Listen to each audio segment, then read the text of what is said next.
Move your bag, honey. First-class passengers need that space, and you clearly don't belong up there. The words sliced through the humid boarding chaos of American Airways Flight 847 like a designer knife through silk. Victoria Ashford stood in the narrow aisle, her platinum blonde hair perfectly styled despite the muggy JFK afternoon, her body-hugging cream Chanel dress and matching heels screaming money and entitlement. Her manicured finger pointed at the overhead bin above seat 23B with the kind of authority that comes from never being told no. Before we dive into this story that literally stopped air traffic across America, tell me, where are you watching from? Drop your city in the comments below. And if you believe everyone deserves respect regardless of how they're dressed, hit that subscribe button, because in 10 minutes you're about to see the most expensive lesson in discrimination ever taught. The target of Victoria's demand was Dr. Jasmine Rodriguez, a 29-year-old aerospace engineer whose quiet confidence filled the space around her economy seat. Jasmine wore simple dark jeans, a navy Columbia University sweatshirt, and worn sneakers that had walked through NASA facilities more times than Victoria had walked through Nordstrom. Her carry-on bag, a standard black case that met every airline regulation, sat securely in the overhead compartment directly above her assigned seat. What Victoria couldn't see, what none of the 180 passengers boarding Flight 847 could see, was that inside that unremarkable bag lay something worth $2.8 billion. Encrypted hard drives containing satellite communication codes that would in exactly 8 hours either launch America's most critical military satellite or leave the Pacific Fleet communications blind. "Excuse me," Jasmine looked up from her phone where she'd been reviewing final launch sequences. Her voice carried the measured tone of someone used to explaining complex things to people who should know better. Victoria's green eyes flashed with the kind of impatience that money breeds. "My matching luggage set needs to stay together. You've taken the last large space with that little thing." She gestured dismissively at Jasmine's regulation carry-on. "There's room down there." She pointed to a smaller, already crammed space 3 rows back. "Surely someone like you can make do." In the window seat, Tyler Martinez, a 22-year-old college student from Houston, pulled one earbud out. He'd been watching TikTok videos, but this real-life drama was better than anything on his timeline. His phone was already in his hand, finger hovering over the camera app. "Ma'am Jasmine," replied her voice remaining steady. "This is the bin assigned to my row. My bag meets all size requirements and it's properly secured. There are several empty bins further up the plane." Victoria's perfectly glossed lips curled into a smile that held no warmth. "People like you always think rules don't apply. So entitled and aggressive." The words were spoken loud enough for the passengers still filing past to hear. A few turned to stare, that uncomfortable airplane silence spreading like spilled wine. The irony wasn't lost on Jasmine. She held 3 degrees from MIT, had designed communication arrays that kept astronauts alive in space, and was currently carrying codes that protected America's national security. But to Victoria, she was just someone who didn't belong. Tyler's finger pressed record. The red light on his phone began to glow. "This is insane," he whispered to his camera, posting this to TikTok. Rich lady trying to steal overhead space from someone who was here first. Behind Victoria, passengers were backing up in the aisle. Flight 847 was already delayed an hour due to thunderstorms over the Atlantic, and stress levels were running high. The air conditioning struggled against the August heat, and the familiar airplane smell of recycled air and cleaning supplies felt more oppressive than usual. Carmen Silva, a 45-year-old businesswoman from Miami, stepped around Victoria's designer luggage blocking the aisle. "Excuse me," she said firmly, "but the lady was here first, and that's her designated space." Victoria whipped around her blonde hair, catching the overhead light like a weapon. "I wasn't talking to you. This doesn't concern you." "Actually, it does," said Michael Thompson, a 38-year-old high school teacher from Boston. His arms crossed as he stood behind Carmen. We're all watching, and this is wrong. Victoria's face flushed pink beneath her professionally applied makeup. She wasn't used to being challenged, especially not by people she considered beneath her social status. Her husband, Richard, owned Ashford Tech, one of the largest software companies in the Northeast. They lived in a $12 million estate in Greenwich, belonged to 3 country clubs, and hadn't been questioned about anything in years. I pay premium prices, Victoria announced, her voice rising above the cabin noise, and shouldn't have to deal with attitude from people who clearly don't understand airplane etiquette. The accusation hung in the recycled air like smoke. Jasmine felt the familiar tightening in her chest, the one that came whenever her competence, her education, her right to exist in spaces was questioned because of her skin color. But she'd learned long ago that losing her composure only gave people like Victoria more ammunition. I understand etiquette perfectly, Jasmine said, her voice carrying the kind of quiet authority that comes from briefing generals and arguing with Nobel Prize winners. What I don't understand is why you think your convenience matters more than everyone else's rights. That's when flight attendant Derek Walsh appeared, drawn by the raised voices and the traffic jam. Victoria's entitlement was creating in the aisle. Derek was 26, 3 months out of training, and already overwhelmed by the delayed flight, grumpy passengers, and the summer storm that had everyone's travel plans in chaos. He saw a well-dressed white woman, who looked like she belonged in first class, and a casually dressed black woman who looked like she might cause trouble. It was a split-second judgment that would cost American Airways more money than Derek made in 10 years. Is there a problem here, ladies? Derek asked, his tone already suggesting he'd decided who was at fault. Victoria seized her moment like a predator spotting wounded prey. Yes, there's a huge problem. This woman is being hostile and creating a scene. I asked her politely to relocate her bag so I could store my luggage properly, and she became very aggressive with me. I don't feel safe. Tyler's TikTok live stream was already attracting viewers. The comment section exploded. This is discrimination. Record. Everything. Rich Karen alert. Derek looked at Jasmine with the expression of someone who'd rather be anywhere else. Ma'am, we need to keep the boarding process moving. Could you please cooperate and find alternative storage for your bag? The words hit Jasmine like a slap. Not because they were loud or aggressive, but because they carried the weight of every assumption, every bias, every time someone had looked at her and decided she was the problem. Cooperate with what exactly, Jasmine asked, her voice still controlled, but now edged with steel. This woman wants my overhead space because she feels entitled to it. There's no regulation requiring me to give up my assigned bin to another passenger. Victoria dabbed at her eyes with a tissue that appeared from nowhere. She's being so aggressive. You heard her tone. I'm actually shaking. Carmen Silva had heard enough. That's complete garbage. The lady's been nothing but polite while you've been demanding and rude. Michael Thompson nodded vigorously. We all saw what really happened here. But Derek was young stressed and had been taught that customer service meant making the loudest complainer happy. He'd also unconsciously absorbed 26 years of cultural programming about who deserves benefit of the doubt. Ma'am, he said to Jasmine, I'm going to ask you one more time to relocate your bag. If you can't follow crew instructions, we're going to have a problem. Tyler's live stream hit 1,000 viewers. The comments were unanimous. This was discrimination in real time. Jasmine looked around the cabin at the faces staring back at her. Some showed support, others curiosity. A few showed the kind of discomfort that comes from watching injustice and not knowing what to do about it. I'm not moving my bag, she said clearly, because someone else wants my space. This is discrimination, pure and simple. Derek's face went from stressed to panicked in the time it takes lightning to split the sky. The word discrimination was like pulling a fire alarm in an airplane cabin. Company policy was clear. Any discrimination complaint had to be taken seriously, documented, and reported up the chain of command.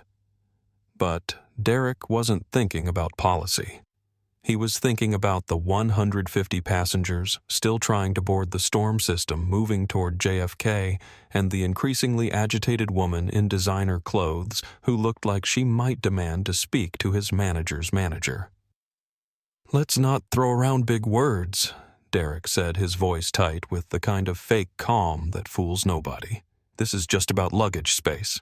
"No," Jasmine replied, her voice carrying across the cabin with crystalline clarity. "This is about a woman who thinks her money gives her the right to my space and a system that automatically takes her side." Victoria's face went from pink to red to something approaching purple.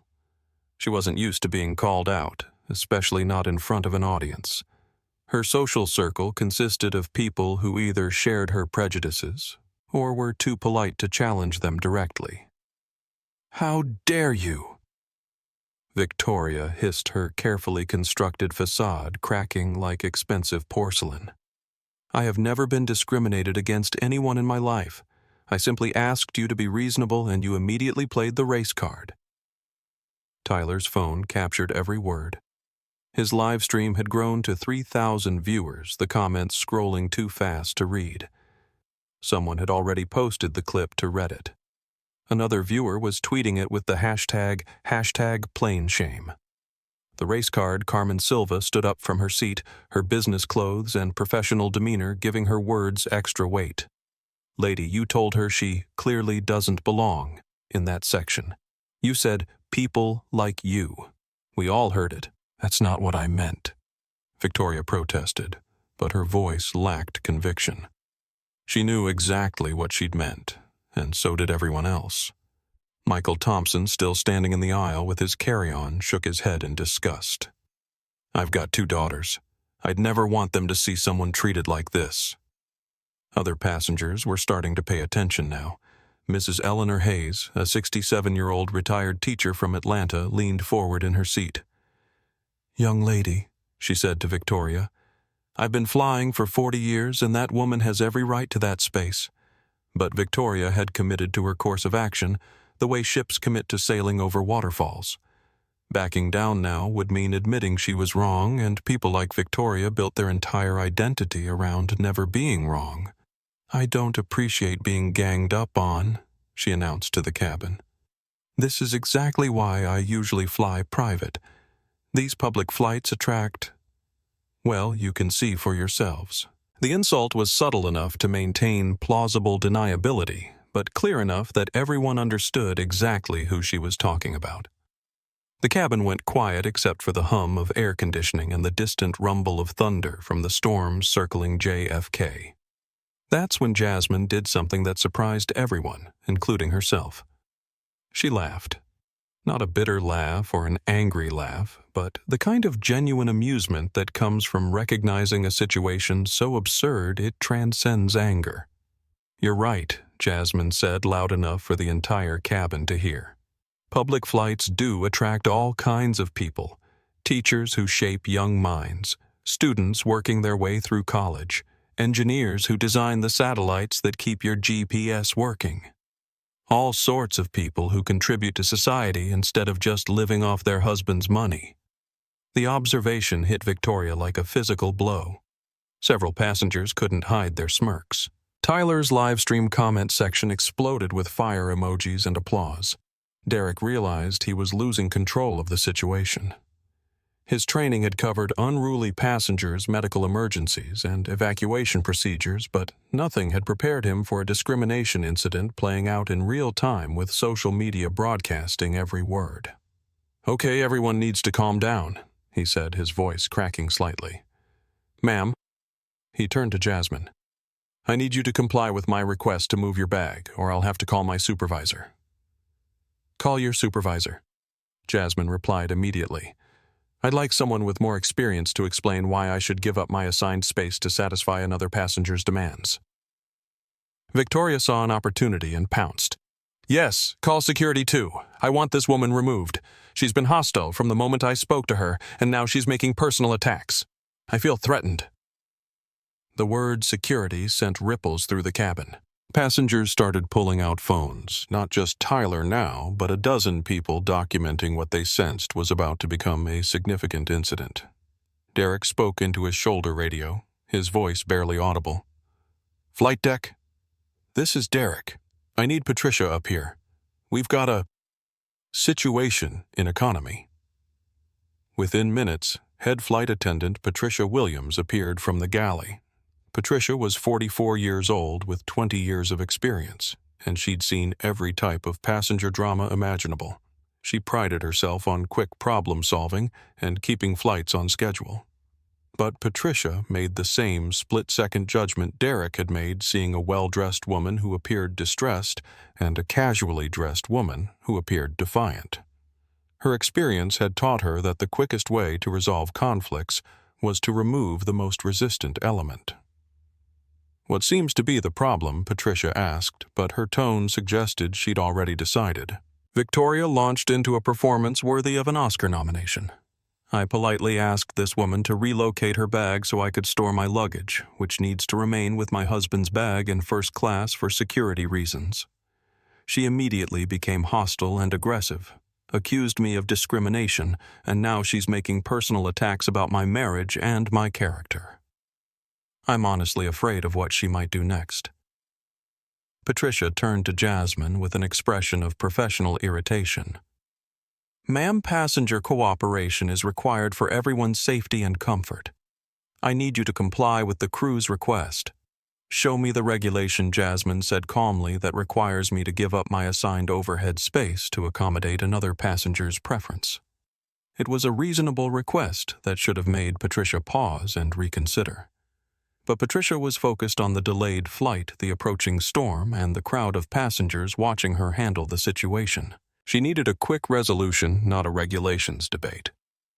"Ma'am, I don't need to show you regulations. I need you to follow crew instructions. If you cannot comply, you'll need to deplane." Tyler's live stream hit 5,000 viewers. The comments were overwhelmingly supportive of Jasmine. "This is insane, Sue. Them all. Stand your ground." Queen Carmen Silva spoke up again. "This is ridiculous. She's done nothing wrong except defend her rights." But Patricia had made her decision. "I'm calling the captain," she announced, speaking into her radio. "Captain Hayes, please come to economy. We have a non-compliant passenger who needs to be removed." The words hung in the air like storm clouds. Jasmine felt the weight of institutional power aligning against her, the same power that had questioned her presence in graduate school in NASA facilities in every professional space she'd earned the right to occupy. "I'm not moving," she said quietly, but her voice carried to every corner of the cabin. "I haven't broken any rules, and I won't be bullied off this plane for defending my rights." Captain Robert Hayes emerged from the cockpit like a storm front moving across clear sky. 25 years of flying commercial aircraft had given him the kind of presence that could quiet a cabin full of anxious passengers with a single glance. His uniform was pressed to military precision, his silver hair perfectly groomed, and his expression carried the weight of absolute authority. He was also a man shaped by decades of unconscious bias company policies that prioritized customer satisfaction over justice, and a generation that had been taught that questioning authority was inherently wrong. "What's the situation?" Captain Hayes asked Patricia, but his eyes were already scanning the scene, making calculations, drawing conclusions. Patricia lowered her voice, but spoke loud enough for nearby passengers to hear. "We have a passenger refusing to comply with crew instructions regarding luggage storage. She's been argumentative and hostile, and the other passenger feels threatened." Captain Hayes looked at Victoria, who had managed to produce actual tears, now her mascara slightly smudged in a way that suggested genuine distress. Then he looked at Jasmine sitting calmly in her seat, surrounded by cameras and supportive passengers appearing completely unrepentant. From his perspective, the math was simple. One passenger was visibly upset, the other was defiant. The flight was already delayed. Storms were approaching, and he had 180 passengers who wanted to get home. Quick resolution meant removing the source of resistance. "Ma'am," Captain Hayes addressed Jasmine with the tone of someone accustomed to absolute obedience. "I understand there's been a disagreement about overhead bin space. For the safety and comfort of all passengers, I need you to relocate your bag as requested by my crew.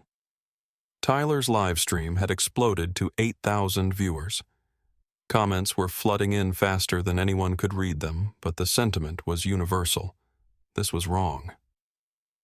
Captain Jasmine said, her voice steady despite the adrenaline coursing through her system. I'd like you to explain what safety issue is created by my bag being in its assigned overhead compartment.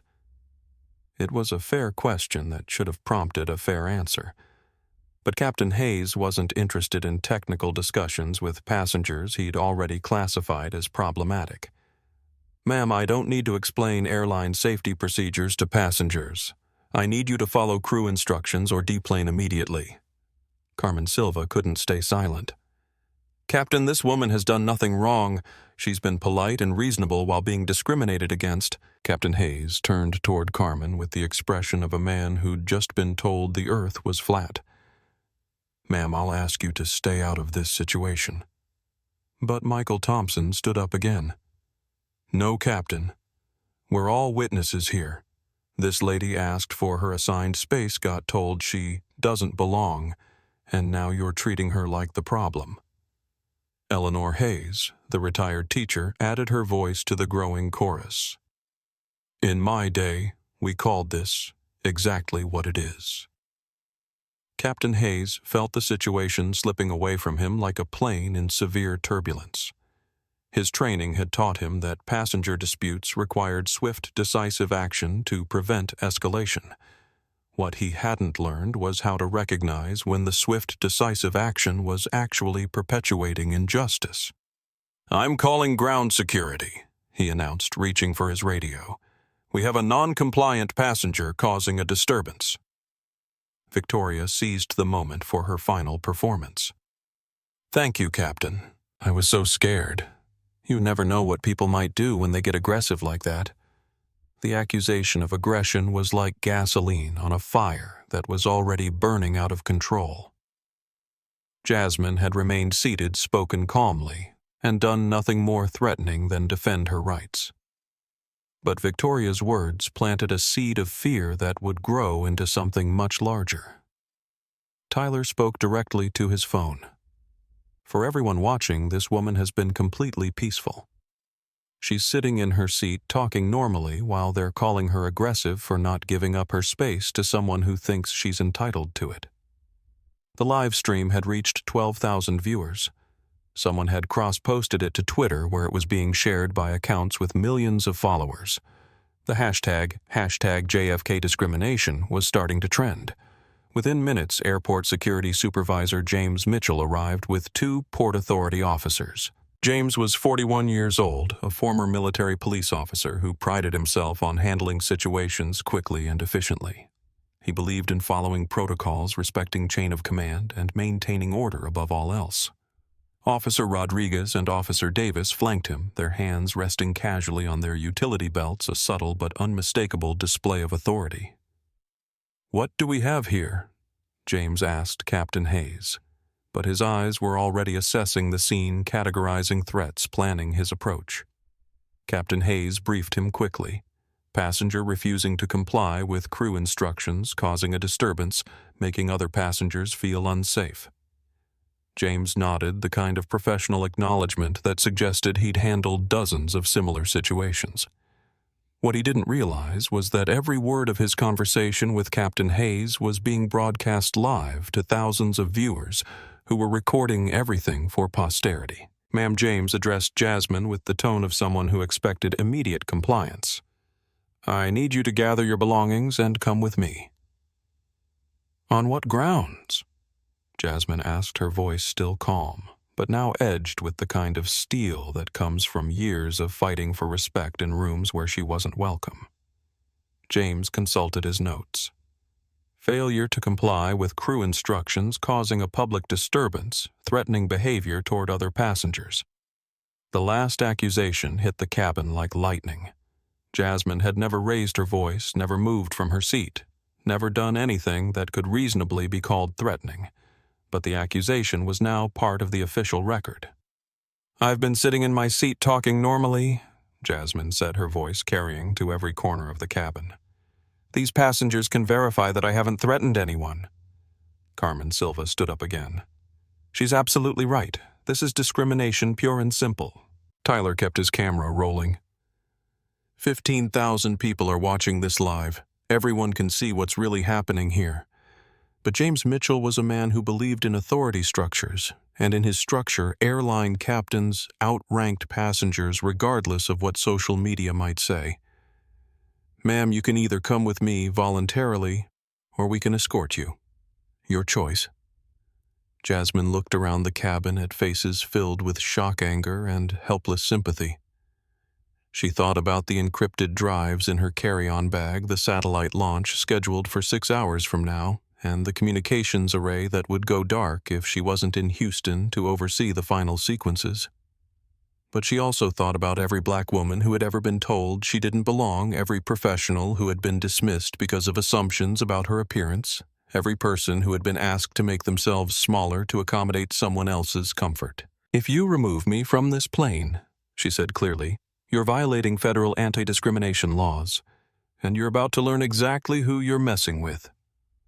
The words carried a quiet authority that made James Mitchell pause for the first time since entering the aircraft.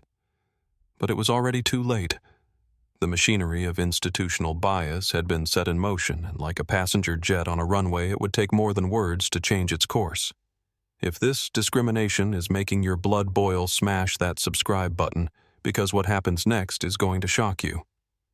Victoria has no idea who she's messing with.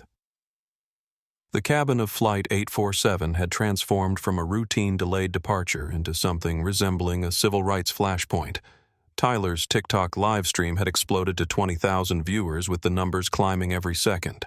Comments flooded the screen faster than human eyes could follow. "This is 2024. Sue them all. Stand your ground, Queen. This is America."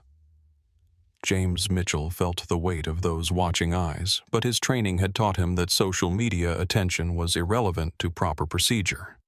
He'd handled hundreds of aircraft removals, and they all followed the same basic pattern: verbal warning, physical escort documentation. The fact that this particular removal was being broadcast to thousands of people didn't change the fundamental process. What James didn't understand was that this wasn't a normal removal. Dr. Jasmine Rodriguez wasn't just another non-compliant passenger. She was a woman carrying classified codes that controlled $2.8 billion worth of military satellite equipment codes that were needed in Houston in exactly 6 hours to prevent a communications blackout that would leave the entire Pacific Fleet vulnerable. But James didn't know any of that.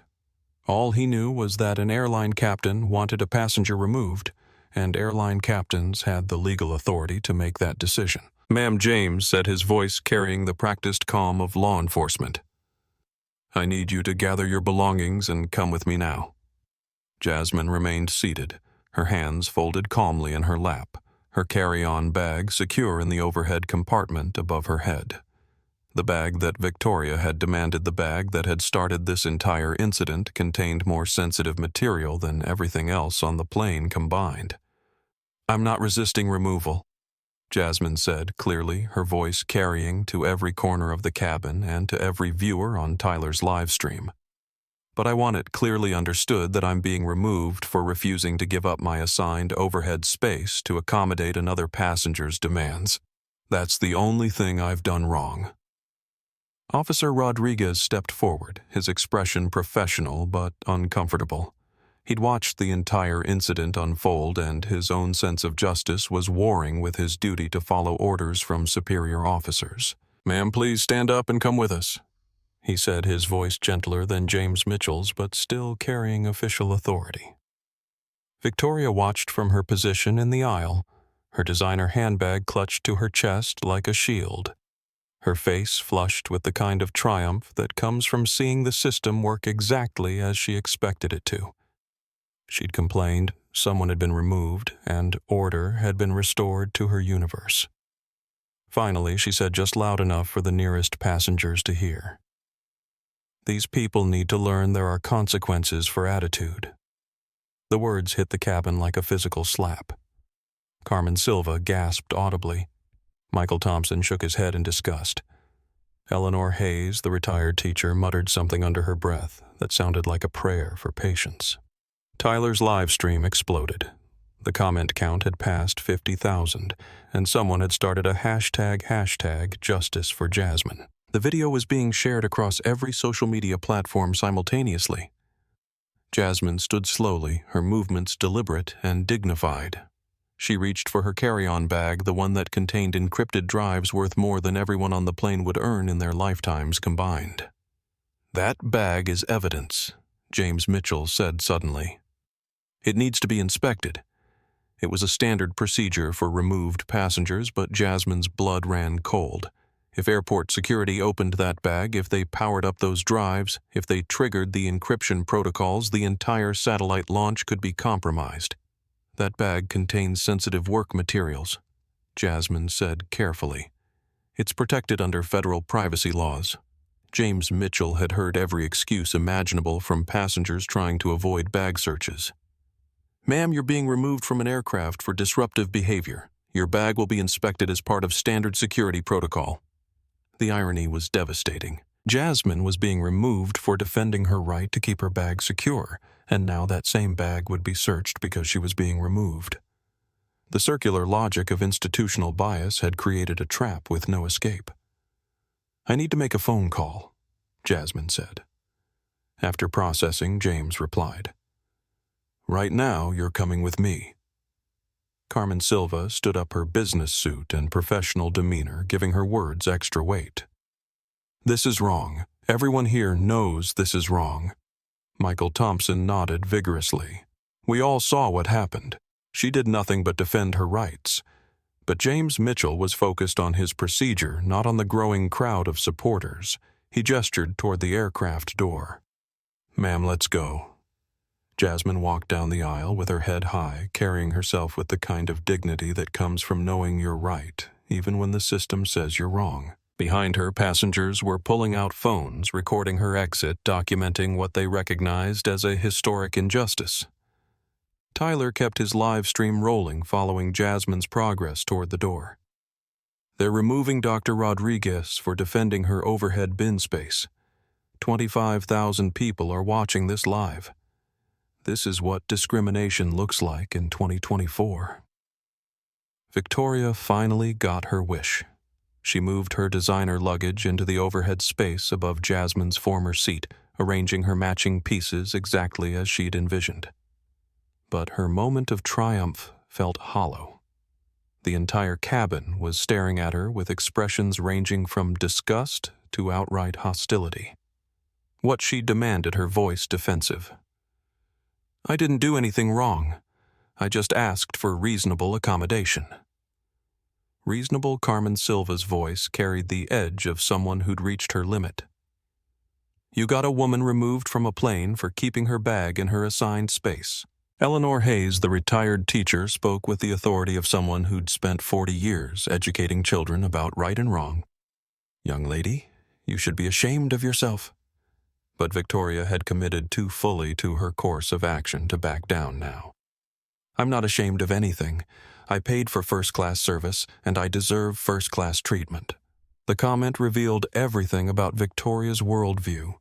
She believed her money entitled her to special treatment, special consideration, special rights that superseded everyone else's basic dignity.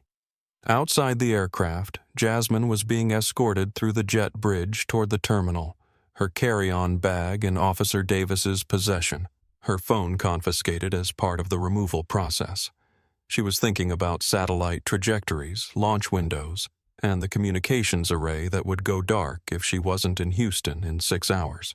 But she was also thinking about every woman who had ever been told she was too aggressive for defending herself, every professional who had been diminished because of assumptions about their appearance, every person who had been asked to accept less than they deserved to keep someone else comfortable. Flight 847 was finally ready for departure, but the damage was already spreading far beyond the aircraft's aluminum walls. Tyler's TikTok video had been downloaded and reshared thousands of times. Reddit threads were exploding across multiple subreddits. Twitter was on fire with hashtag JFK discrimination and hashtag justice for Jasmine. News organizations were starting to notice. CNN's breaking news alerts were pinging phones across the country. BC News had dispatched a crew to JFK. The story was going viral in the most literal sense possible, spreading from person to person, device to device, platform to platform. And in a NASA control room in Houston, mission controllers were starting to worry. Dr. Rodriguez was supposed to arrive in 6 hours for final launch preparations, but her phone was going straight to voicemail and her flight tracker showed she was still on the ground at JFK. Captain Hayes returned to the cockpit, satisfied that order had been restored to his aircraft. He had no idea that he'd just removed the one person whose presence in Houston was critical to national security. Derek Walsh and Patricia Williams resumed their duties, believing they'd handled a difficult situation professionally. They had no idea that their actions had just triggered a chain of events that would shut down the busiest airport in the world. Victoria Ashford settled into her seat, her matching luggage finally arranged to her satisfaction. She had no idea that her demand for overhead bin space had just cost American Airways more money than she would spend in her entire lifetime. And James Mitchell filed his paperwork documenting the removal of one non-compliant passenger from Flight 847. He had no idea that the woman he'd just escorted off the plane held security clearances higher than anyone else in the airport. The aircraft pushed back from the gate, and Flight 847 began its taxi toward takeoff. In the cabin, Tyler was still live-streaming, his viewer count approaching 30,000. The comment section had become a scrolling wall of outrage support and demands for justice. But justice, as Jasmine had learned throughout her career, rarely comes quickly. It comes slowly, methodically, through the careful application of truth evidence and consequences. And the consequences of removing Dr. Jasmine Rodriguez from Flight 847 were about to be more severe than anyone on that plane could possibly imagine. In Airport Security Office 7, a windowless room decorated with government-issued furniture and the kind of fluorescent lighting that made everyone look guilty. Dr. Jasmine Rodriguez sat across from James Mitchell, with the patience of someone who'd spent years explaining complex concepts to people who didn't want to understand them. Her carry-on bag sat on the metal table between them, its contents representing 8 years of her life's work and America's most advanced satellite communication technology. James had no idea he was looking at encrypted drives containing codes that could either launch a $2.8 billion military satellite or leave the Pacific Fleet communications blind. Dr. Rodriguez James began consulting his paperwork. You were removed from Flight 847 for failure to comply with crew instructions and creating a disturbance. Do you want to explain your version of events? Jasmine looked at the two-way mirror on the wall, wondering who was watching from behind it, then back at James. I was sitting in my assigned seat with my regulation carry-on bag in the assigned overhead compartment. Another passenger demanded I move my bag to accommodate her luggage. I politely declined. She accused me of being aggressive and entitled, using language that was clearly discriminatory. The crew sided with her without investigating the facts. James made notes on his pad. Multiple crew members reported that you were argumentative and refused to follow instructions. I defended my rights, Jasmine corrected. There's a difference. What James didn't know was that 50 feet away in the airport's main security office, his supervisor was watching Tyler's TikTok video for the third time, her face growing paler with each replay. Airport Security Chief Maria Santos had 22 years of experience, and she could recognize a discrimination lawsuit from orbit. Maria picked up her phone and dialed the direct line to American Airways executive offices. The call was answered on the first ring. Jennifer Park, Customer Relations Director, came the crisp voice. Jennifer, this is Maria Santos at JFK Security. We have a problem. A big one. Jennifer Park was 39 years old, Harvard Business School educated, and had handled passenger relations crises for 12 years. She'd dealt with everything from viral social media complaints to federal discrimination investigations. but when she pulled up Tyler's live stream on her computer, her coffee mug slipped from her hand. "How many views?" she asked, her voice tight. "Approaching 50,000 on TikTok alone," Maria replied. "It's been reposted on Twitter, Reddit, Facebook. CNN just picked it up." Our passenger was removed for defending her overhead bin space while being called aggressive and entitled by another passenger who clearly targeted her race. Jennifer's legal training kicked in immediately. "Don't say anything else over the phone. I'm calling our lawyers and heading to the airport now. Where's the passenger who was removed security office with Mitchell?" "But Jennifer, there's something else. The passenger who complained, Victoria Ashford. As in Ashford Tech." Jennifer's heart sank. Richard Ashford was worth $400 million and had connections throughout the tech industry. If his wife was the aggressor in a viral discrimination incident, the media storm would be catastrophic. And our passenger. The one who was removed. Maria consulted her notes. Dr. Jasmine Rodriguez, MIT-educated aerospace engineer. She was flying to Houston for work. Jennifer closed her eyes. A highly educated black professional woman discriminated against by a wealthy white woman with the entire incident broadcast live to tens of thousands of viewers. From a legal liability standpoint, it was a perfect storm. "I'll be there in 30 minutes, Jennifer said. "Don't let anyone talk to the press." But the press was already finding them. Tyler's TikTok had been picked up by Twitter accounts with millions of followers. The hashtag JFK discrimination was trending nationally. Reddit's r/public freakout had pinned the video where it was collecting thousands of upvotes and comments. In the CNN newsroom in Atlanta, assignment editor Patricia Chen, can't use Chen name. Assignment editor Patricia Lewis was watching the video on her monitor, recognizing the kind of story that defined careers. "Get a crew to JFK immediately," she told her producer. "This is going to be huge." ABC, NBC, CBS, and Fox were all having the same conversation simultaneously. The story had everything clear: racial discrimination, a sympathetic victim, an unsympathetic aggressor, and crystal clear video evidence. But the story was about to become much bigger than anyone realized. Back in the security office, Jasmine checked her watch for the 10th time. She was supposed to land in Houston in 4 hours, which would give her just enough time to reach NASA Mission Control before the final launch window opened. "I need to make a phone call," she told James Mitchell. "After we complete processing," he replied automatically. "This isn't a request," Jasmine said, her voice carrying a new edge of authority. "I'm calling my supervisor at NASA. If I'm not in Houston in 4 hours, a $2.8 billion satellite launch will be scrubbed, and you'll be explaining to Congress why airport security interfered with national defense." James looked up from his paperwork. "NASA doctor. Jasmine Rodriguez, senior aerospace engineer, Stellar Dynamics Corporation NASA contractor," she said formally. "Security clearance level 7. The codes in that bag control military satellite communications for the Pacific Fleet." The color drained from James's face.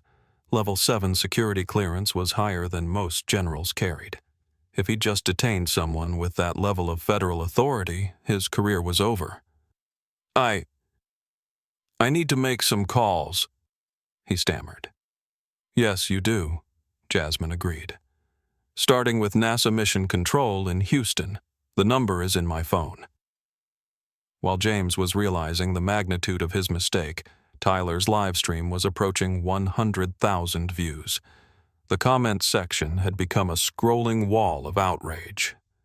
"This is exactly what's wrong with America. Sue them for everything they're worth. That lady is a straight-up racist. How is this still happening in 2024? Celebrity accounts were starting to share the video. Athletes, actors, musicians, and politicians were adding their voices to the growing chorus of condemnation. The story was breaking out of social media and into mainstream consciousness. Victoria Ashford, meanwhile, was enjoying her victory in first class, completely unaware that her face was being screenshotted, memed, and shared across every social media platform. She had no idea that internet sleuths were already identifying her, finding her social media accounts, and documenting her history of entitled behavior. Her Instagram account, filled with photos of luxury vacations, designer clothes, and exclusive events, was being flooded with comments. Her Facebook page was being shared with screenshots of her discriminatory statements. Her LinkedIn profile was being archived before she could delete it.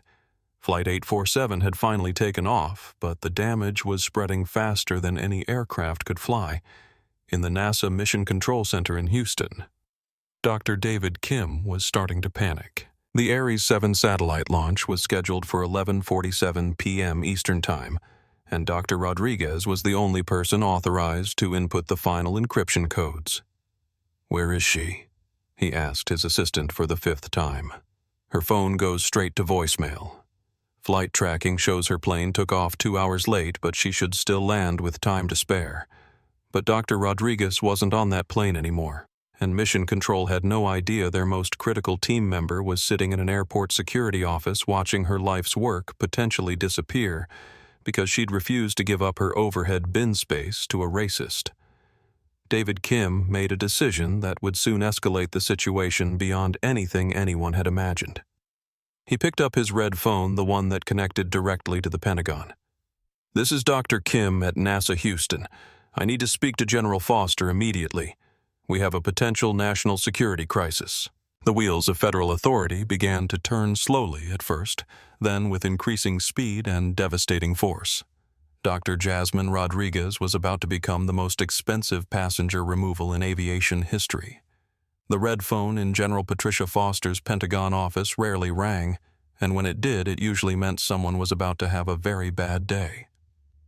General Foster was the commanding officer of the U.S. Space Force's Communication Systems Division, and she'd spent 28 years in military service, learning that the most dangerous emergencies were the ones that started small.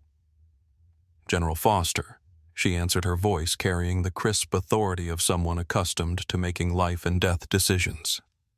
"General, this is Dr. David Kim at NASA Houston. We have a critical problem with the Ares 7 launch. Dr. Jasmine Rodriguez hasn't arrived for final preparations, and the launch window closes in 5 hours. General Foster's blood pressure spiked. The Ares 7 satellite wasn't just another NASA project. It was a $2.8 billion military communication array designed to provide encrypted communications for the entire Pacific Fleet. Without it, American naval operations from Hawaii to Japan would be operating with Vietnam War-era communication security. "Where is Dr. Rodriguez?" she asked, already reaching for her secure phone. "Unknown. She was supposed to be on American Airways Flight 847 from JFK to Houston, but she's not answering her phone. The flight took off, but something's wrong." General Foster had risen to her position by understanding that coincidences didn't exist in national security. If their most critical engineer had disappeared on launch day, it wasn't an accident. "I'll handle this," she said, ending the call and immediately dialing JFK Airport Authority. 3 minutes later, her call was patched through to Airport Security Chief Maria Santos, who was still watching Tyler's TikTok video with growing horror. "This is General Foster, U.S. Space Force. I need to speak to Dr. Jasmine Rodriguez immediately. She's currently being detained in your facility." Maria's hand went numb around the phone. "General, how did you know she was here?" "Because Dr. Rodriguez is carrying classified codes for a national defense satellite launch happening in 4 hours. If she's not in Houston in 2 hours, we'll have a communications blackout affecting the entire Pacific Fleet." The magnitude of the crisis hit Maria like a freight train. They hadn't just detained a passenger for a luggage dispute. They'd detained a critical national security asset, and they'd done it because a racist woman had complained about overhead bin space. "General, we have a problem. A big one." While General Foster was mobilizing federal resources, Tyler's TikTok video had exploded beyond social media into mainstream consciousness. The view count had passed 200,000 and was climbing exponentially. News organizations across the country were scrambling to get reporters to JFK. CNN's breaking news ticker was scrolling viral video, black woman removed from plane after refusing to give up overhead bin space. A BC News had dispatched their best aviation correspondent. NBC was sending a 3-person crew. Fox News was already spinning the story into broader culture war narratives. But the biggest reaction was coming from American Airways corporate headquarters in Fort Worth, Texas. CEO Jonathan Masters was in an emergency board meeting watching his company's stock price drop in real time as the discrimination video spread across the internet. "How bad is this?" he asked his legal counsel. Corporate attorney Rebecca Walsh had seen discrimination lawsuits before, but never one with this level of public attention. Catastrophic. "We have clear video evidence of racial discrimination supported by multiple witnesses broadcast to hundreds of thousands of viewers." The passenger was a highly educated professional who was completely peaceful throughout the incident. And the liability potentially unlimited. But that's not our biggest problem. Jonathan's face went pale. "What could be worse than unlimited liability?" Rebecca consulted her notes. "The passenger we removed is apparently a NASA contractor working on a critical satellite launch. If her detention affects national security, we could face federal charges." In that moment, Jonathan Masters realized that Victoria Ashford's demand for overhead bin space might cost American Airways more than the company was worth. Meanwhile, Victoria herself was enjoying her flight in blissful ignorance. She'd gotten her way, her luggage was properly arranged, and the difficult passenger had been removed. She was scrolling through her Instagram feed, completely unaware that her face was being shared across the internet as the latest example of entitled racism. She had no idea that internet investigators had already identified her, found her address, discovered her husband's business connections, and were documenting every entitled social media post she'd ever made. She had no idea that Richard Ashford's business partners were already receiving calls asking about his wife's behavior. She had no idea that her country club was fielding angry calls about her membership. She had no idea that her entire privileged world was about to collapse around her like a house of cards in a hurricane. Back at JFK, General Foster's call had triggered an avalanche of federal intervention. FBI Special Agent Lisa Harper was en route from the Manhattan field office. FAA Regional Director Thomas Wright was being briefed on potential charges of interfering with federal operations. The Department of Justice was being notified of a possible civil rights violation with national security implications. In the security office, James Mitchell was having the worst day of his career. He'd gone from processing a routine passenger removal to potentially facing federal charges for interfering with a classified military operation. "Dr. Rodriguez," he said, his voice shaking, "I need you to know that we had no idea about your security clearance or your mission." Jasmine looked at him with the kind of calm that comes from years of dealing with institutional incompetence. "Mr. Mitchell, I tried to tell you this was discrimination. I tried to explain that removing me would have consequences. You chose not to listen, because it was easier to side with someone who looked like she belonged." The truth hit James like a physical blow. He had made assumptions about both women based on their appearance, their clothing, their apparent social status. He'd sided with wealth over justice, privilege over truth, comfort over conscience. "What happens now?" he asked. "Now," Jasmine said, checking her watch, "you pray that federal authorities can get me to Houston before the launch window closes. Because if that satellite doesn't launch, the entire Pacific Fleet loses encrypted communications, and you'll be explaining to Congress how luggage space became a national security crisis." The door to the security office burst open, and Airport Security Chief Maria Santos rushed in, followed by 2 FBI agents, AFA, A official, and a military liaison officer. "Dr. Rodriguez," Maria said breathlessly. "I'm Maria Santos, Airport Security Chief. We're here to escort you to Houston immediately." "How immediately?" Jasmine asked. "Military transport helicopter is landing on the roof in 10 minutes. Direct flight to NASA Mission Control. You'll be there in time." Jasmine stood up and reached for her carry-on bag, the one that Victoria had demanded, the one that had started this entire crisis. Inside those encrypted drives was 8 years of her life's work and the key to keeping America's naval communications secure. "What about the passengers who supported me?" she asked. "They stood up when it mattered." "Their contact information has been documented," Agent Harper replied. "They'll be key witnesses in the federal investigation." As they escorted Jasmine from the security office, Tyler's live stream hit 500,000 views.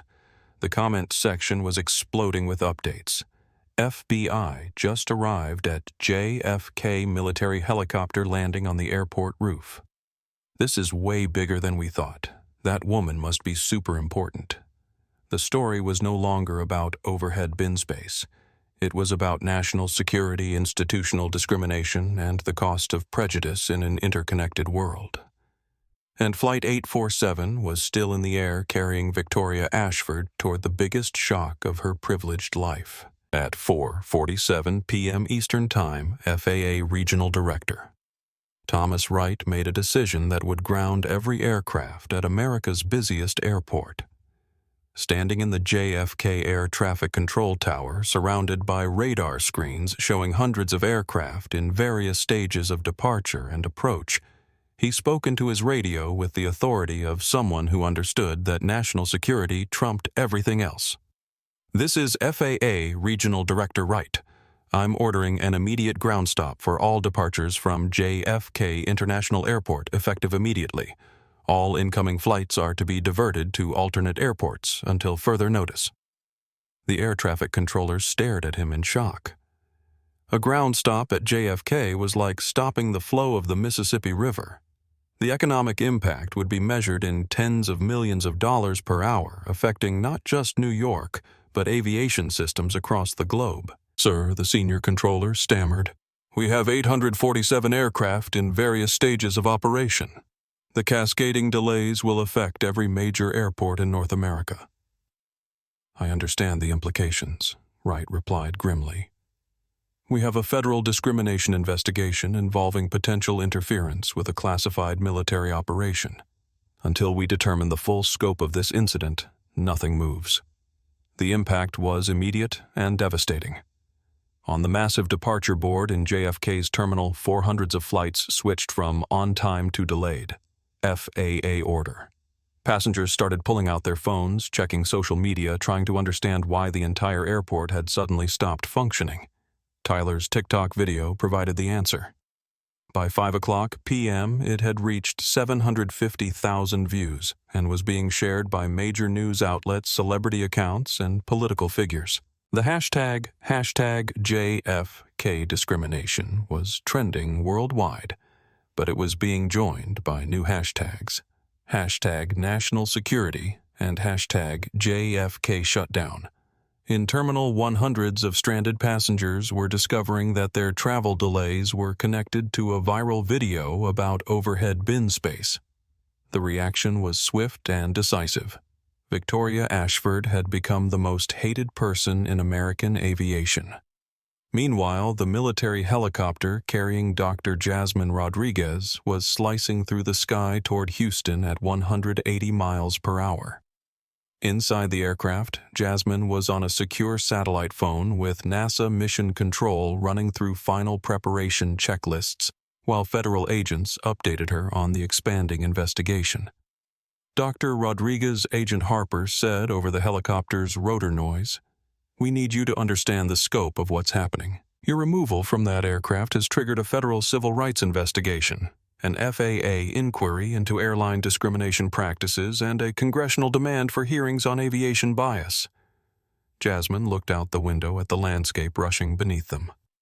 "I just wanted to keep my bag in my assigned space." "Your case has become a symbol," Agent Harper continued. "Video of your removal has been viewed by over 1 million people. American Airways stock has dropped 15% in 3 hours. The airport is shut down pending our investigation. The magnitude of the crisis was almost incomprehensible. One woman's racist demand for overhead bin space had triggered a cascading series of events that was affecting global aviation, costing airlines hundreds of millions of dollars and stranding hundreds of thousands of passengers. But the personal costs were just beginning to mount. Richard Ashford was in a board meeting at his Greenwich headquarters when his assistant burst through the conference room doors, her face pale with panic. "Mr. Ashford, I need to speak with you immediately. It's about your wife." Richard excused himself from the meeting, following his assistant into his private office, where she'd queued up Tyler's video on her laptop. As he watched his wife demand overhead bin space and accuse Dr. Rodriguez of being aggressive and entitled, Richard's face went through a spectrum of emotions: confusion, recognition, horror, and finally, cold calculation. "How many people have seen this?" he asked. "Over 1 million and climbing. Sir, your phone has been ringing constantly. Board members, business partners, investors. They're all asking about Victoria's behavior." Richard understood immediately that his wife's racism hadn't just embarrassed their family. It had created a liability that could destroy his business. Ashford Tech had major contracts with aerospace companies, government agencies, and international corporations. Having a wife who was the face of viral discrimination would make those relationships impossible to maintain. His divorce attorney was already on speed dial. Back at JFK, the investigation was expanding by the hour. FBI agents were interviewing every passenger from Flight 847, documenting each witness account of Victoria's discriminatory language. FAA inspectors were reviewing American Airways passenger complaint procedures. Department of Justice lawyers were building a federal civil rights case. Captain Robert Hayes was sitting in an FAA interview room, watching his 25-year aviation career evaporate in real time. The flight recorder from his aircraft had captured every conversation, every decision, every moment of institutional bias that had led to Dr. Rodriguez's removal. Captain Hayes. FAA. Inspector General Margaret Torres said, consulting her notes, "You ordered the removal of a passenger who had violated no regulations, broken no rules, and threatened no one. Can you explain your decision-making process?" Captain Hayes had been asking himself that same question for 3 hours. I believed the crew's assessment that she was being non-compliant. Did you personally witness any non-compliant behavior? No, ma'am. Did you review the specific regulation that she allegedly violated? No, ma'am. Did you consider that her removal might constitute discrimination? Captain Hayes stared at the table. 25 years of flying, thousands of successful flights, millions of miles traveled safely, and it was all ending because he'd made a split-second judgment based on unconscious bias. No, ma'am. I didn't consider that possibility. Inspector Torres made notes on her pad. Captain, I'm recommending immediate suspension of your pilot's license pending a full investigation. You'll also be required to undergo bias training and submit to psychological evaluation before any consideration of reinstatement. Derek Walsh and Patricia Williams were having similar conversations in adjacent rooms. Their aviation careers were ending not because they'd made technical errors, but because they'd chosen prejudice over procedure, assumption over investigation. The social media explosion had reached critical mass.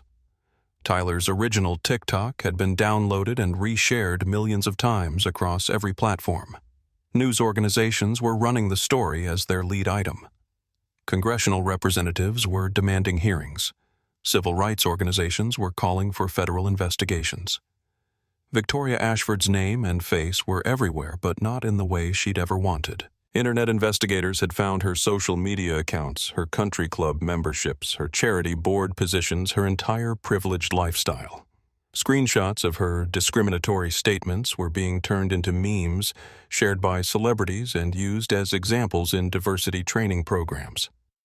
Her country club had already called to inform her that her membership was under review. The charity boards were asking for her resignation. Her social circle was distancing themselves as quickly as their lawyers could draft statements. But Victoria was still in the air, still unaware that her world had collapsed, while she enjoyed her first-class seat and properly arranged luggage. Flight 847 was finally approaching Houston, but the aircraft was flying into a storm of media attention, federal investigators, and legal consequences that would dwarf anything in aviation history. As the plane descended toward Bush Intercontinental Airport, Tyler was still live-streaming his viewer count, approaching 2 million. Comments were flooding in from around the world. "This is the most expensive luggage dispute in history. That lady destroyed an entire airline. Justice is coming for the JFK. Karen Dr. Rodriguez is a hero." The airplane touched down in Houston just as the military helicopter carrying Dr. Rodriguez landed at NASA Mission Control. She grabbed her carry-on bag, the one that Victoria had demanded, the one that contained codes worth $2.8 billion, and ran toward the Mission Control building. She had 30 minutes to save a satellite launch and prevent a communications blackout that could affect national security. And back in New York, the full weight of federal authority was descending on JFK Airport, like a Category 5 hurricane. The system hadn't just failed Dr. Jasmine Rodriguez. The system was about to be completely rebuilt. At 10:15 p.m. Eastern Time, Dr. Jasmine Rodriguez's fingers flew across the keyboard in NASA Mission Control, inputting the final encryption codes that would secure communications for the most expensive satellite in American history. Around her, dozens of the world's brightest engineers and scientists watched the main screen as green lights confirmed each successful sequence. Biometric authentication confirmed. Jasmine announced, her voice cutting through the tension like a scalpel. Cryptographic handshake complete. Aries 7, you are green for launch. The control room erupted in controlled celebration. General Foster, who had flown directly from the Pentagon to witness the launch, walked over to Jasmine's console with an expression of profound respect. "Dr. Rodriguez," she said formally on behalf of the U.S. Space Force and the entire Pacific Fleet, "thank you for making this mission possible despite the unconscionable obstacles placed in your way." Jasmine looked up at the countdown clock. "General, we launch in 17 minutes. The real test is whether this array performs as designed." But the satellite launch was only the beginning of the consequences flowing from Victoria Ashford's demand for overhead bin space. At JFK Airport, American Airways CEO Jonathan Masters had arrived personally to conduct damage control, but the damage was beyond anything corporate PR could manage. The airport was still under federal lockdown, with FBI agents interviewing passengers, FAA inspectors reviewing procedures, and Department of Justice lawyers building a discrimination case that would reshape aviation policy. Masters stood in the terminal watching CNN's live coverage of the story, their Chiron reading JFK shutdown, how overhead bin discrimination triggered national security crisis. Every major news network was covering the story. International outlets were picking it up. Social media was exploding with commentary. "Sir," his legal counsel approached with a tablet showing the company's stock price. "We're down 22% in after-hours trading. The board is demanding an emergency meeting." Masters nodded grimly. "Draft a statement. Full apology to Dr. Rodriguez. Immediate termination of all crew members involved. Complete overhaul of our discrimination policies. And, Rebecca, yes, sir. Start preparing settlement documents. This is going to cost us everything." Flight 847 had finally landed in Houston, and Victoria Ashford was about to discover what her overhead bin demand had cost. As passengers deplaned, Tyler was still live-streaming his video, having reached 3.2 million views and becoming the most-watched discrimination incident in social media history. Victoria walked through the Houston airport terminal with her matching designer luggage, completely unaware that her face was being recognized by travelers who'd seen the viral video. Someone took a photo. Another person started recording. Within minutes, social media was tracking her location in real time. She reached for her phone to call her driver, and found 847 missed calls, 12,000 text messages and notifications from every social media platform indicating that she'd been tagged in thousands of posts. Her Instagram account had been flooded with comments. Her Facebook was being shared with screenshots of her discriminatory statements. Her LinkedIn was archived by internet sleuths before she could delete it. The first message she read was from her husband's attorney, Victoria. "This is David Chen." Wait, I can't use that name. "This is David Patterson, Richard's legal counsel. Do not speak to any media. Do not post on social media. Report directly to my office immediately upon landing." The second message was from Richard himself. "Victoria, your behavior on that plane has destroyed our family and my business. Divorce papers are being filed. Don't come home." Victoria's legs gave out. She sank into an airport chair, her designer handbags scattered around her like the remnants of a life that had just exploded. Around her, travelers were taking photos, recording videos, posting updates about the JFK Karen spotted in Houston. Meanwhile, the federal investigation was expanding beyond anyone's imagination.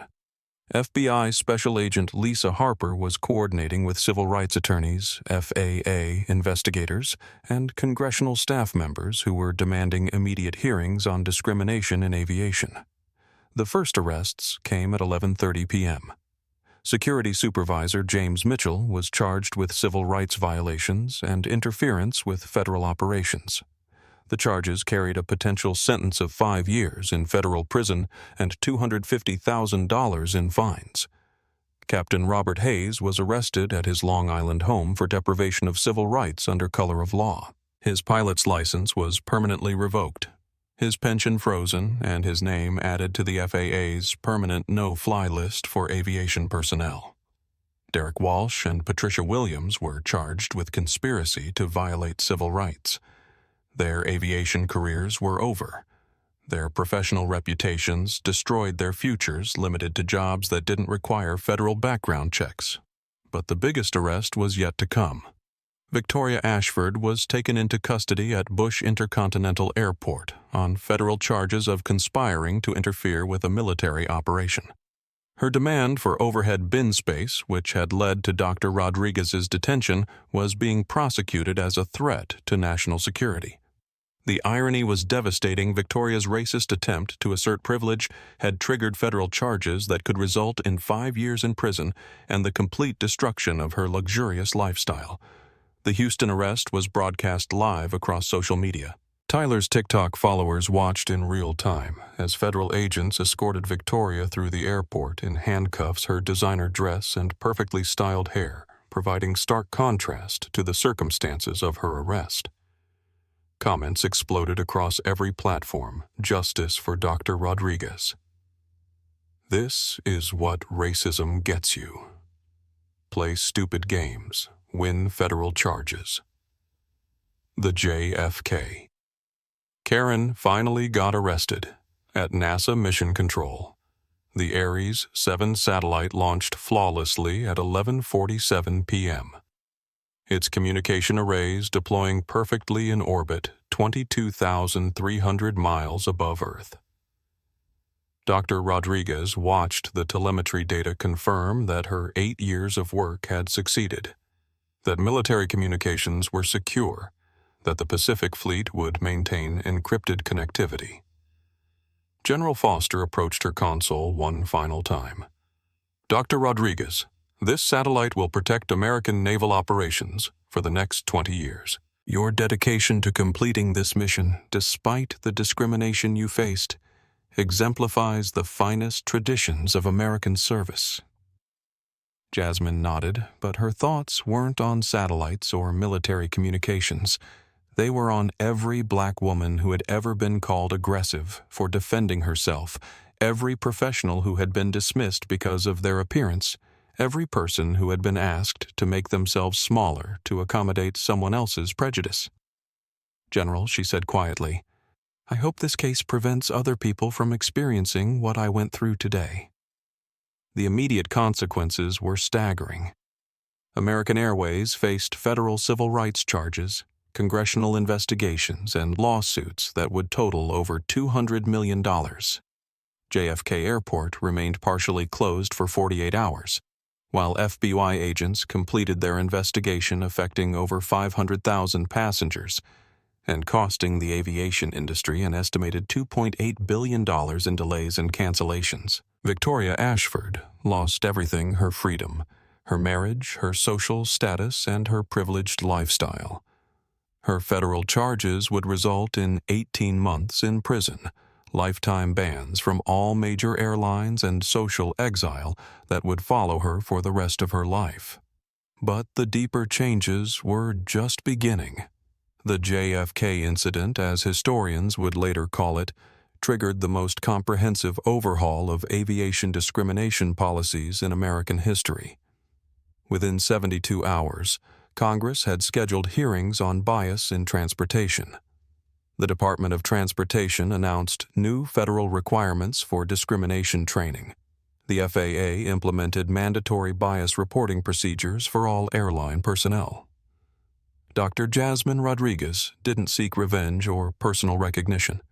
She returned to her work designing communication systems that kept astronauts safe and military operations secure. But her quiet dignity in the face of institutional discrimination had changed an entire industry.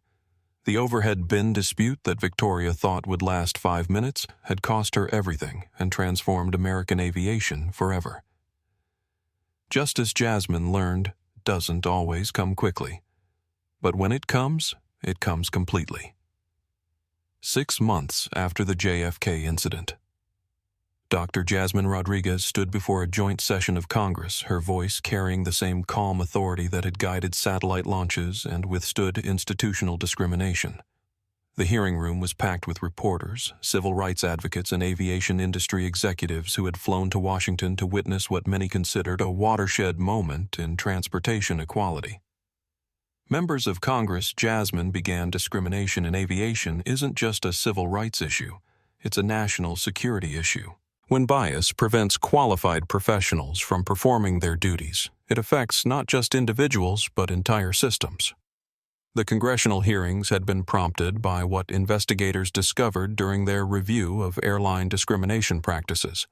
The FBI's analysis of passenger complaint databases revealed patterns of bias so pervasive and widespread that they shocked even seasoned civil rights attorneys. Congresswoman Angela Rivera, who had led the House investigation, presented findings that stunned the nation. Over the past 5 years, passengers of color were 340% more likely to be removed from aircraft for non-compliance issues. Women of color were 425% more likely to be described as aggressive in incident reports. These aren't isolated incidents. This represents institutional discrimination affecting millions of travelers. The numbers were devastating, but the personal stories were worse. During 3 weeks of testimony, Congress heard from dozens of passengers who had experienced discrimination similar to Dr. Rodriguez's case. Business executives removed for looking suspicious. Military veterans questioned about their right to first-class seats they had purchased. Medical professionals accused of lying about their credentials. Each story followed the same pattern: unconscious bias, leading to discriminatory treatment supported by institutional systems that prioritized avoiding conflict over ensuring justice. The industry response was swift and comprehensive. American Airways, facing potential bankruptcy from lawsuits and federal fines, had implemented the most extensive bias training program in corporate history. CEO Jonathan Masters had resigned in disgrace, replaced by former NAACP Legal Defense Fund Director Carmen Washington. "We failed," Dr. Rodriguez Washington announced during her first press conference. "We failed every passenger who has experienced discrimination on our aircraft. But failure can become foundation if we're willing to build something better." American Airways' transformation became a model for the entire industry. The airline established independent review boards for passenger complaints, implemented real-time bias monitoring systems, and required quarterly discrimination training for all employees. Most significantly, they created passenger advocate positions at every major airport staffed by civil rights lawyers, with authority to override crew decisions. The changes extended far beyond American Airways. Delta United Southwest and every major carrier announced similar programs within months of the congressional hearings. The industry realized that in an era of ubiquitous social media discrimination, incidents could destroy decades of reputation building in minutes. Tyler Martinez, whose TikTok live stream had documented the original incident, became an unlikely civil rights advocate. His video of Dr. Rodriguez's discriminatory treatment had been viewed over 50 million times, making it one of the most watched civil rights incidents in social media history. "I was just a college student trying to get home," Tyler said during his congressional testimony. "But when I saw injustice happening in real time, I knew I had to document it." Social media gave ordinary people the power to demand extraordinary accountability. Tyler's documentation had been crucial to the federal prosecution. His real-time live stream provided irrefutable evidence of Victoria's discriminatory language, the crew's biased response, and the institutional failure that led to Dr. Rodriguez's removal. Legal experts credited his video with making the case impossible to dismiss or minimize. The technology industry had also transformed in response to the incident. Richard Ashford's Ashford Tech had collapsed within months of Victoria's arrest. Its government contracts canceled and business partnerships dissolved, but other companies used the crisis as an opportunity for reflection and reform. Major tech firms implemented new policies requiring bias training for all employees' family members who might represent the company at public events. Corporate codes of conduct were expanded to include social media behavior and public discrimination. The message was clear. Personal bias could destroy professional relationships. The criminal justice outcomes had been swift and decisive. Victoria Ashford served 18 months in federal prison, followed by 3 years of supervised release that included mandatory bias counseling and community service at civil rights organizations. Her conviction on federal civil rights charges made her a felon, effectively ending any possibility of returning to her former social status. Captain Robert Hayes, Derek Walsh, and Patricia Williams received federal convictions that ended their aviation careers permanently.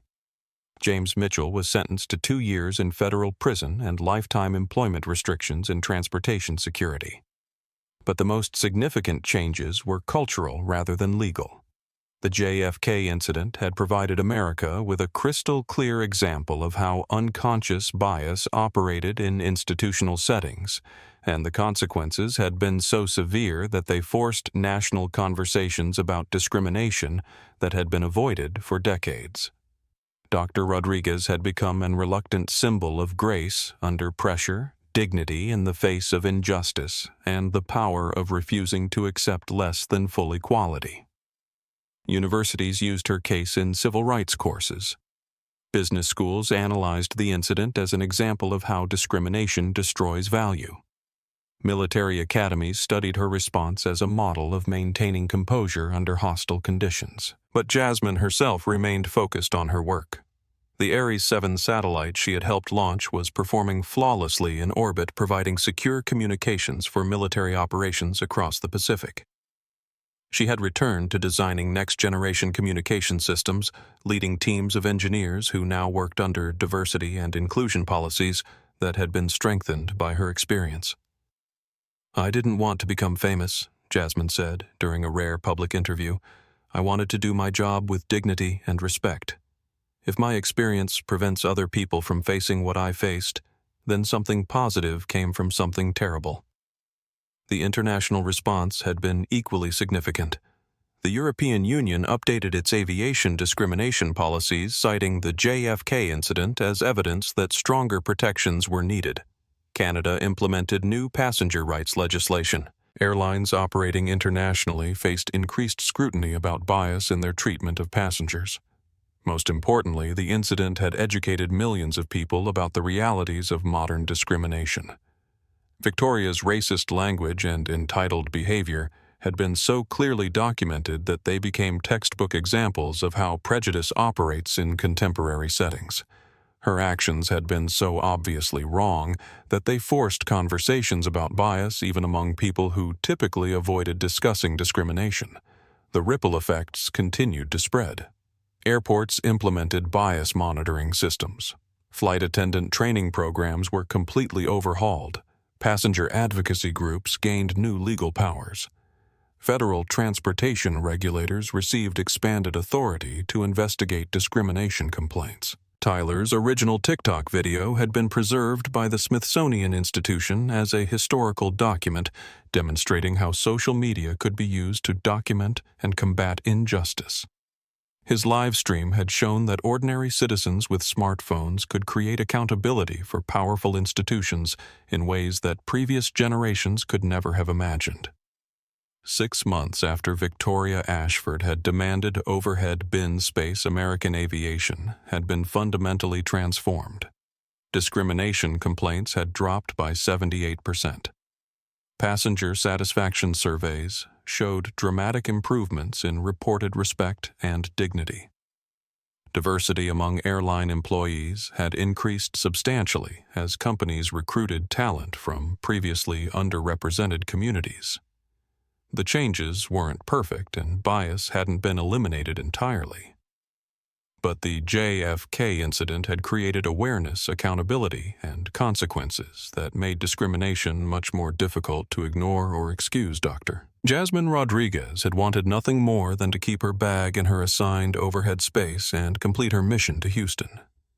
Instead, her quiet dignity had triggered the most significant civil rights advances in transportation history. Sometimes justice comes slowly. Sometimes it comes through the determined work of activists and lawyers over decades. And sometimes justice comes through one person refusing to accept less than they deserve, even when everyone around them says they should. 2 years after the overhead bin incident that changed American aviation, Dr. Jasmine Rodriguez stood in the Smithsonian's National Museum of African American History and Culture, looking at a display case that contained artifacts from her experience. Tyler's phone, the one that had live-streamed her discriminatory treatment, sat next to printed transcripts of Victoria's racist statements and copies of the federal legislation that had transformed transportation equality. "It's strange seeing your life in a museum," she said to Carmen Silva, who had flown in from Miami to attend the exhibit opening with her. Carmen smiled, remembering how she had stood up in that airplane cabin when everyone else stayed silent. "You gave us all courage that day, watching you maintain your dignity while being treated so unfairly. It changed how I think about speaking up when I see injustice." The exhibit, titled "Standing Ground: How One Woman's Dignity Transformed Aviation," had become one of the museum's most popular displays. Visitors from around the world came to see the documentation of how discrimination in 2024 had triggered the most comprehensive civil rights reforms in transportation history. But for Jasmine, the real victory wasn't in the museum exhibits or the federal legislation or even the criminal convictions of those who had discriminated against her.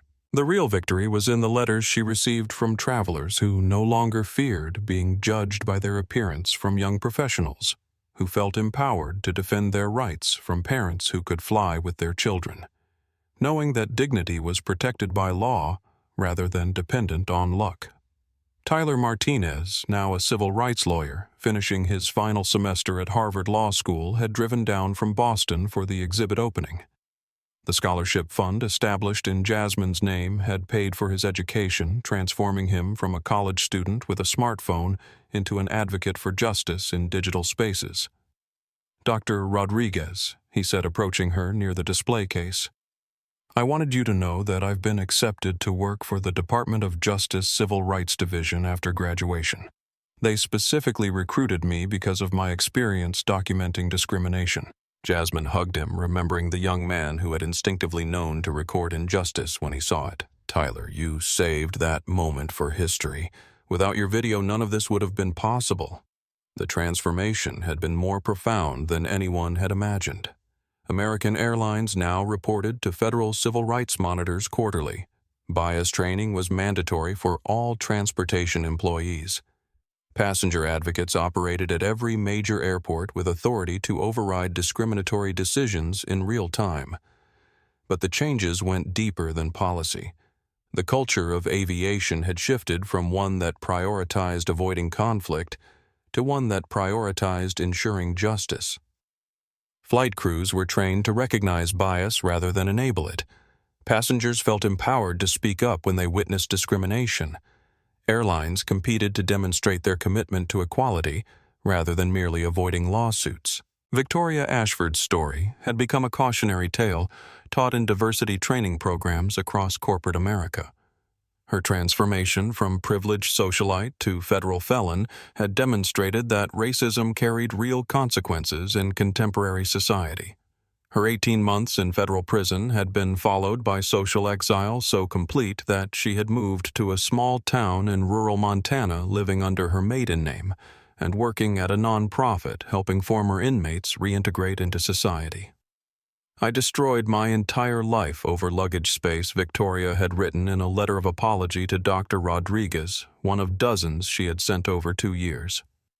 "I can never undo the harm I caused you, but I'm spending the rest of my life trying to understand how I became someone capable of such cruelty." Jasmine had eventually responded to Victoria's letters, not with forgiveness exactly, but with recognition that transformation was possible for anyone willing to confront their prejudices honestly. Their correspondence had become part of a restorative justice program that helped discrimination victims and perpetrators understand the human cost of bias. The satellite that Jasmine had helped launch continued to orbit Earth, providing secure communications for military operations, while symbolizing how individual dignity and national security were interconnected.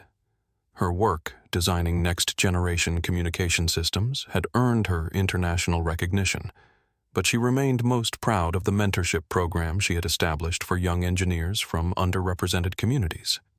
As the museum exhibit opening concluded, Jasmine walked outside onto the National Mall, where the Washington Monument rose into the evening sky.